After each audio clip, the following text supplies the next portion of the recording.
اليوم بغيت نهضر لكم على واحد الموضوع مهم جدا، موضوع في حقيقه خطير. وغادي نبدا بسؤال بسيط، سؤال تيقول شحال من مره حليتي مثلا تيك توك ولا حليتي فيسبوك ولا حليتي جو سي با انستغرام غير باش تريحي راسك شي شويه، ولا مثلا باش تسكرولي شي شويه وانت وباش ديتيها تيك توك ولا انستغرام حسيتي بشي حاجه غريبه، حسيتي بواحد الاحساس الداخل ماشي هو هذاك، احساس عنده علاقه بالنقص، بحال الا حياتك واقفه، بحال كلشي كيدوز من حداك وانت تتقلب وتتشوف الناس، هذا مسافر، هذا شرا دار، هذا بدا مشروع، هذا جو سي با عايش واحد البلاصه، كلشي كيبان ضاحك، كلشي تيبان ناجح، كلشي تيبان متالق وسط هذا الزخم هذا كله، كيطلع لك هذاك الصوت داخل دماغك، فهمتيني، واحد الصوت تيقول لك فين وصلتي انت، فين وصلتي، علاش باقي انت بلا نتيجه، هذا الصوت واش انت اللي خاط تقولها لك من الداخل.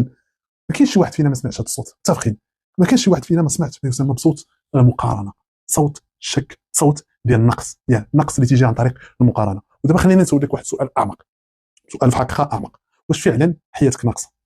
انت دير هذه المقارنه، واش فعلا تحس بان حياتك ناقصه، ولا غير عقلك اللي ولا مبرمج يشوف بان الحياه ناقصه؟ واش فعلا الاخرين ناجحين اكثر منك، ولا غير تعلمتي تقيس النجاح بمعيار ماشي ديالك، معيار الاخرين؟ اليوم ما بقيناش كنعيشوا